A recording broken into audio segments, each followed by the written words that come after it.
జీవన్ రెడ్డి కాంగ్రెస్ పార్టీలో చాలా సీనియర్ నాయకుడు. 40 ఏండ్ల నుంచి కాంగ్రెస్ పార్టీలో ఉన్నటువంటి నాయకుడు. గతంలో ఉమ్మడి ఆంధ్రప్రదేశ్లో వైఎస్ రాజశేఖర రెడ్డి క్యాబినెట్లో కూడా మంత్రిగా పనిచేసిండు. అంటే ఎన్నో ఏండ్ల నుంచి ఆయన రకరకాల పదవులలో పార్టీ కోసం పనిచేసినటువంటి వ్యక్తి. అట్లాంటి 40 ఏండ్ల నుంచి పార్టీ కోసం కష్టపడ్డటువంటి వ్యక్తి ఇవాళ పార్టీలో గౌరవం లేదు అని బయటకు వస్తున్నాడు. కాంగ్రెస్ పార్టీలో సీనియర్లకు ఇస్తున్నటువంటి గౌరవం ఏంది అనేది జీవన్ రెడ్డి గారిని ఒక్కరిని చూస్తే అర్థమవుతుంది. ఇవాళ జీవన్ రెడ్డి గారితో మొదలైంది, అది ఇంకెంతమందికి పోతుంది అనేది చూడాలి. ఎందుకంటే కాంగ్రెస్లో ఉన్నటువంటి చాలామంది సీనియర్ నాయకుల పరిస్థితి అదే. చాలామంది మాట్లాడుతున్నారు. ఇప్పుడు జీవన్ రెడ్డి ఎట్లాంటి స్టెప్ తీసుకుంటాడు ఏంది అనేది చాలామంది ఎదురు చూస్తున్నారు. తర్వాత చాలామంది ఆయన రూట్లో పోయే అవకాశం కనిపిస్తుంది మనకి. ఆయన కాంగ్రెస్ పార్టీకి రిజైన్ చేసిండు. ఇంకా ఆల్మోస్ట్ 25 తారీఖు రోజు మీటింగ్ పెట్టుకుంటా, దాంట్లో నేను నా నిర్ణయం ప్రకటిస్తా. ఒకసారి కార్యకర్తలు వీళ్ళు కూడా వాళ్ళ నిర్ణయం తీసుకుంటా నేను. ఎందుకంటే ఇన్నేళ్ళు రాజకీయాలలో ఉండడము నా ఒక్కడితోని కాదు, నా చుట్టూ ఉన్నటువంటి నాయకులు కార్యకర్తలు అందరితో కలిసి పని చేసుకుంటూ పోయినా నేను. వాళ్ళందరూ నాకు సహకరించడం వల్లనే నేను నియోజకవర్గాన్ని ఇట్లా అభివృద్ధి చేసుకోగలిగిన, ఇట్లా చేయగలిగిన. కాబట్టి వాళ్ళందరి నిర్ణయం కూడా తీసుకొని నిర్ణయం తీసుకుంటా అంటుండు. అసలు అట్లాంటి నిర్ణయం తీసుకోవడానికి పరిస్థితి ఎందుకు వచ్చింది అంటే, కాంగ్రెస్ అధికారంలోకి రాకముందు వరకు పరిస్థితి అంతా మంచిగానే ఉంది. పాపం ఆయన పార్టీ అధికారంలో లేనప్పుడు పార్టీ కోసం కష్టపడ్డాడు, అదే పార్టీని పట్టుకొని ఉన్నాడు, అంతా ఉన్నాడు. అయితే కాంగ్రెస్ అధికారంలోకి రాగానే అక్కడ జగిత్యాలలో బీఆర్ఎస్ పార్టీ నుంచి గెలిచినటువంటి సంజయ్ కాంగ్రెస్ పార్టీలోకి పోయిండు. ఆయన కాంగ్రెస్ పార్టీలోకి పోయిండు, కానీ స్పీకర్ గారు ఆయనను బీఆర్ఎస్ ఎమ్మెల్యేనే అంటుండు, అది వేరే సంగతి. అయితే ఆయనను పార్టీలోకి చేర్చుకుంటున్నప్పుడు నాతో కనీసం సంప్రదింపలే, నన్ను కనీసం అడగలే, పార్టీలోకి తెచ్చుకున్నారు అనేది ఆ రోజు జీవన్ రెడ్డి గారు ఆయన బాధని చెప్పిండు. సరే, వాళ్ళ హైకమాండో లేకపోతే వాళ్ళ నాయకులు ఎవరో మాట్లాడినారు, నడిచిపోతుంది, జరుగుతుంది. 20 నెలల నుంచి ఇక ఆయన అంతకుముందు ఆయనే కాంగ్రెస్లో ఉన్నప్పుడు ఎవరి మీద అయితే కొట్లాడిండో, ఎవరి మీద అయితే ఫైట్ చేసిరో వాళ్ళు ఇప్పుడు ఆయన అదే పార్టీలోకి వచ్చి ఈయన మీదనే అజమాయిషీ చేసే పరిస్థితికి వచ్చింది. కానీ జీవన్ రెడ్డి గారు కూడా ఆయన నాయకుల్ని కార్యకర్తల్ని అంతే అదిగా కాపాడుకున్నాడు. మున్సిపల్ ఎన్నికలు వచ్చినప్పుడు ఆయన వర్గాన్ని గెలిపించుకోవడం కావచ్చు. ఇప్పుడు కొంతమంది నాయకులు ఏం చెప్తారు అంటే, కాంగ్రెస్లో ఉన్నటువంటి కొంతమంది సెక్షన్ రేవంత్ రెడ్డి చుట్టుపక్కల ఉండేటోళ్ళు ఒక ప్రచారం ఏం చేస్తున్నారు అంటే, ఆయన పోతే ఏమవుతుంది, ఆయనే గెలవలేకపోయింది, ఇట్లా మాట్లాడుతున్నారు. కానీ మరి మొన్న మున్సిపల్ ఎన్నికలలో గెలిపించుకున్న పరిస్థితి ఏంది? అట్లా ఏమి లేకపోతే ఆయనే ఇండిపెండెంట్గా మనుషుల్ని పెట్టి గెలిపించుకునే పరిస్థితి ఉంటుందా? ఇప్పుడు అట్లాంటి ఒక లాయల్ పర్సన్ పార్టీకి సంబంధించిన ఆయన. ఇప్పుడు చాలామంది నాయకులు ఏ పార్టీ అధికారంలో ఉంటే ఆ పార్టీలోకి పోతారు. అట్లేం మారినైనా కాదు. ఆయన 40 ఏండ్ల నుంచి కాంగ్రెస్ పార్టీని పట్టుకొని ఉన్నాడు. పార్టీ అధికారంలో ఉన్న రోజు కాంగ్రెస్ పార్టీలో ఉన్నాడు, అధికారంలో లేని రోజు కూడా కాంగ్రెస్ పార్టీలో ఉన్నాడు. సరే, మీరు మాట్లాడే మాటలు ఎవరికి చెల్లుతాయి అంటే, మీరు అధికారంలోకి రావడానికంటే ముందు మీ పార్టీలోకి వచ్చి ఇప్పుడు మీరు అధికారంలోకి పోయిన తర్వాత మీ పార్టీ నుంచి వెళ్ళిపోయిన వాళ్ళకి చెల్లుతాయేమో. కానీ ఆయన అట్లా కాదు కదా, 40 ఏండ్ల నుంచి పార్టీలో ఉన్నాడు కదా ఆయన. కాబట్టి జీవన్ రెడ్డి లాంటి నాయకుల మీద అట్లాంటి మాటలు మాట్లాడితే అది మీకే కరెక్ట్గా ఉండదు, కానీ ఆయనకేం కాదు.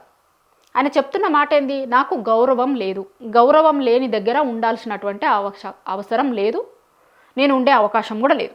ఒక్కసారి చెప్తే 100 సార్లు చెప్పినట్టే నేను ఇక రిజైన్ చేయడానికి డిసైడ్ అయిపోయినా అని కూడా ఆయన చెప్తున్నాడు. ఇప్పుడు సంజయ్ ఏమంటాడు, అక్కడ బీఆర్ఎస్ నుంచి గెలిచి ఇప్పుడు కాంగ్రెస్ పార్టీలో ఉన్నాయనే నాతో కలిసి పనిచేయర్రి అంటాడు.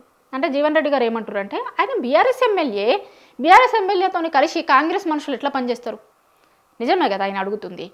ఇప్పుడు స్పీకర్ గారు ఏమన్నారు, పార్టీ మారిన 10 మంది ఎమ్మెల్యేలు బీఆర్ఎస్ వాళ్ళే అన్నారు కదా.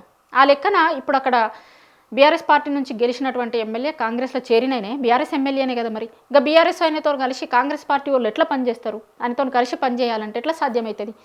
నిజంగా లాజికల్ క్వశ్చన్ ఆయన అడుగుతుంది.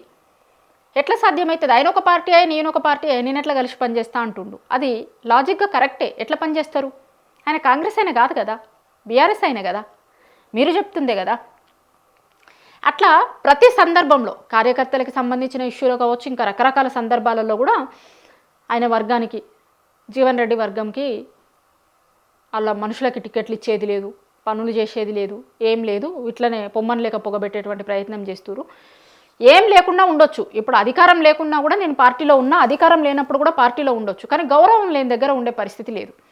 కుల్లం సాఫ్ సీదా చెప్తుండే ఆయన. శ్రీధర్ బాబు, అడ్లూరి లక్ష్మణ్ లాంటి వాళ్ళు పొయ్యిర్రు, మాట్లాడిరు, చేసినప్పుడు కూడా వాళ్ళకి అదే చెప్పినట్టున్నాడు ఆయన, అదే చెప్పినా అని చెప్తున్నాడు చాలా మందికి. సరే, అది ఇప్పుడు స్టార్ట్ అయింది. పాపం ఆయన 20 నెలల నుంచి మొత్తుకుంటుండు, 20 నెలల నుంచి ఇబ్బంది అవుతుంది అంటుండు. కానీ ఇక ఆయన రిజైన్ చేస్తాడు, నాయకులతో కార్యకర్తలతో మీటింగ్ పెట్టుకున్నాడు అనగానే ఇక పిలిచి మాట్లాడు, ఇదంతా చేసుడు స్టార్ట్ చేసిరు. అయినా సరే నేను చాలా రోజుల నుంచి చెప్తున్నా కూడా పట్టించుకునేటువంటి ప్రయత్నం చేయలేదు మీరు. ఇవాళ మాట్లాడుతున్నారు కానీ ఇక నేను పోవడానికే డిసైడ్ అయినా అనేది జీవన్ రెడ్డి లాంటి వాళ్ళు చెప్తున్నారు. దానికే డిసైడ్ అయినట్టున్నారు. ఆయన ఇక ఏ పార్టీలోకి పోవాలనేది ఒక్కటే మిగిలింది తప్ప ఆ పార్టీలో అయితే కొనసాగే అవకాశం లేదు.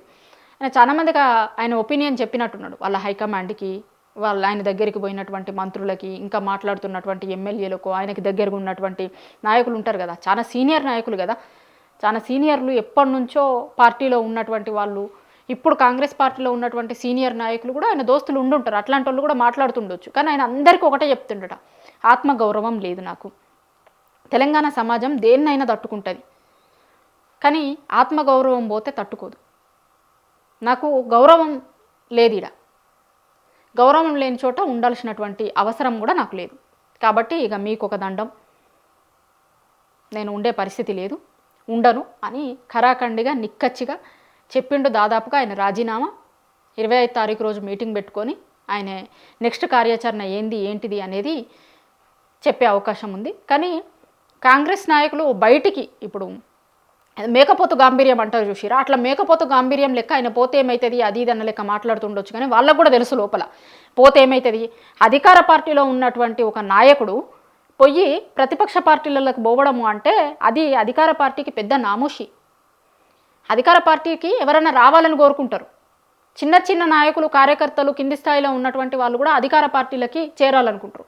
కానీ అధికారంలో ఉన్న పార్టీని విడిచిపెట్టి ప్రతిపక్ష పార్టీలకు పోవడం అంటే మామూలు ముచ్చట కాదు. అన్ని రాష్ట్రాలలో అంతటా కూడా చర్చ జరుగుతుంది దీని మీద. వాళ్ళ హైకమాండ్ దగ్గర కూడా చాలా పెద్ద ఎత్తున చర్చ జరుగుతుంది. అసలు ఎందుకు పార్టీలో ఉన్న సీనియర్ నాయకులు అధికారంలో లేనప్పుడు కూడా పార్టీనే పట్టుకొని ఉన్నటువంటి వాళ్ళు ఇప్పుడు ఎందుకు పార్టీని విడిచిపెట్టి పోతున్నారు అని ఖచ్చితంగా ఇక్కడ ఉన్నటువంటి వాళ్ళని అడుగుతారు. వాళ్ళందరూ ఎక్స్ప్లెనేషన్ ఇచ్చుకోవాల్సి వస్తుంది. కాబట్టి వీళ్ళు బయటికి ఏదో చెప్తున్నట్టుగా ఏం జరగదు అన్న లెక్క, ఏమి కాదు అన్న లెక్క ఏం ఉండదు.